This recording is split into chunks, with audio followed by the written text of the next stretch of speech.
Hey guys, this is Justin. Hello and welcome to another video. We're continuing our hashtag AskEck video series. As Star Wars news continues to be slow, I'm handing the reins over to you guys. We'll talk about what you want. So if you've got a question or a topic you'd like to see me cover, leave it down in the comments with the hashtag AskEck. And if you see one that you like, this is important, make sure you give it a big thumbs up. But today's question comes from Birdie Flies, who asks, why wasn't Thrawn at Endor? This is an interesting question, not just because Thrawn's strategies could have potentially helped the Empire at Endor, although that's kind of unlikely. They were sort of stuck into Palpatine's plans, but more so because there was a general breakdown of Imperial command after the death of Palpatine and other high-ranking Imperials, so one more Grand Admiral present could have helped stabilize things. And I say that, however, there were actually 4 other Grand Admirals at Endor, but what's interesting is that command of the Imperial fleet actually transferred to Thrawn's flagship, the Chimera. The Admiral on the ship was dead, so the command fell to Pelion, and the Empire ended up making a hasty, poorly organized retreat, when they should have probably pressed the attack, and under Thrawn's leadership, they may have seriously hurt, even crippled still, the Rebel Alliance, notwithstanding the destruction of the Death Star. But that's why is the question interesting. But what's the answer? Well, pretty interesting, actually. In canon, I mean, the answer's pretty obvious. We saw it in Star Wars Rebels. He's yanked away to another galaxy by a horde of space whales.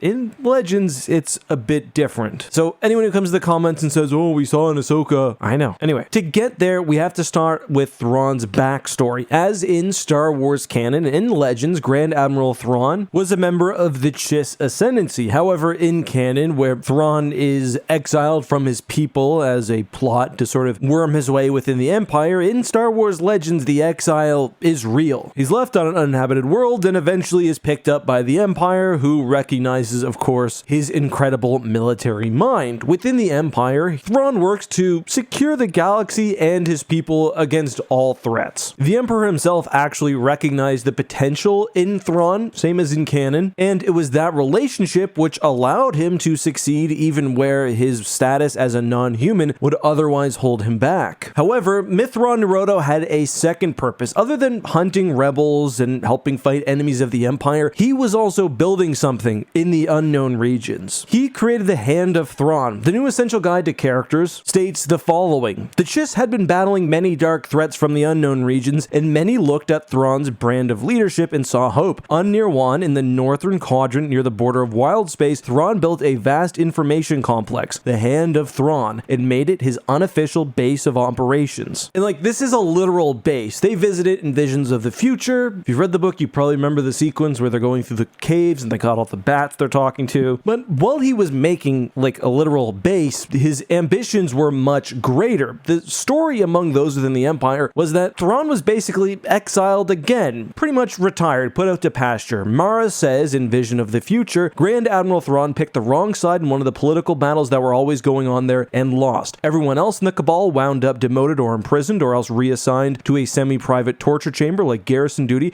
but not Thrawn. Even the Outer Rim was too good for this ungrateful alien. No, they had to come up with something very special for him, and that was exile to the unknown regions. So, with some prodding and probably a lot of deal making, they got Palpatine to put him aboard a Star Destroyer and send him on a one-way trip past the Outer Rim. And just to add insult to injury, they managed to make it a mapping expedition. Imagine one of the best strategists the Empire had ever known being reduced to mapping duty. That is what Mara believes anyway, and Mara is the type of person who'd probably be familiar with what's really going on, given that she was in Palpatine's court, in his inner circle. However, her telling of the events was an incomplete story. Yes, Thrawn was out in the unknown regions, but he was doing more than mapping. He was creating an empire. This is the Empire of the Hand. By the time of the Thrawn duology, the Empire of the Hand is a massive hidden force within the galaxy. At the Hand of Thrawn, Luke and Mara find a map which shows across the galaxy a secret force spanning 250 sectors, which is nearly 30 times the Empire's size at that time. The Empire of the Hand had alliances with native populations, it had information, it had military forces. All of these built to protect not just the Empire, but Thrawn's people. From what? Well, that's where things get pretty interesting, and if we look at the real-world creation of the Thrawn duology, it was the last series before the Bantam era ended and the New Jedi Order, i.e. the Yuan Vong invasion started. It actually works quite well. The book makes references to many dark threats, including one necessitating the destruction of the outbound flight. We get this quote from Stent, who says, "From what? You soft, complacent female, you think that because you lounge around your quiet worlds behind a ring of warships that the rest of the galaxy is a safe place to live? There are 100 different threats out there that would freeze your blood if you knew about them. The ruling families can't stop them. Neither can any other power in the region. If our people are to be protected, it's up to us." When discussing the destruction of the outbound flight, Mara states, "How can the slaughter of a bunch of Jedi Masters minding their own business be anything but murder?" Park looked at her gravely. "You'll understand, Mara," he said, his voice almost trembling. "In time, you'll understand." Obviously, the retcon that would be made later on is that one of the main threats that the Empire of the Hand was designed to protect against, alongside sort of some of the more mundane threats like the Cyruvi, was the far outsiders, the Yuan Vong. So in this novel, Thrawn is changed from a purely evil military leader who wanted to destroy the New Republic as revenge for killing the Empire to someone who ultimately just had the fate of his people and ultimately the galaxy at best interest. And in the novel, it said that Thrawn probably wouldn't even rejoin the Empire if he came back to life, which it's thought that he would. There's sort of rumors of Thrawn's returning. He tells the Empire of the Hand that if he dies, he'll return in 10 years, and he actually is growing a clone, although that is destroyed. And it seems like the Empire of the Hand may have allied itself with the New Republic. Now, the Empire of the Hand sort of becomes less of a thing outside of the Thrawn duology. Like, the Chiss exist in the New Jedi Order and certainly beyond, especially in the Swarm War, but rather than them being a almost tributary state to the Empire of the Hand, they seem to just absorb it all. So kind of a weird little thing there, but that's why Palpatine wasn't at Endor. He was in the unknown regions creating Plan B. The one thing that I've never been totally sure about is to what degree Palpatine was aware of how large the Empire of the Hand was. I mean, I assume he was mostly sure, and that Palpatine and Thrawn were purposefully allying because they generally had the same goals, although for different purposes. Palpatine wanted control of the galaxy because he wanted power. Thrawn wanted the galaxy to be under control and to be ordered because he thought it was the best way to face off against the many threats in the unknown region and beyond. But that's all for me today. I hope you enjoyed this answer. Definitely a question that's a lot more complex in Star Wars Legends when compared to canon. But that's all I've got for you guys today. Until next time, be safe. Let me know if there's any future questions down below with the hashtag AskEck, and I'll see you soon. May the Force be with you.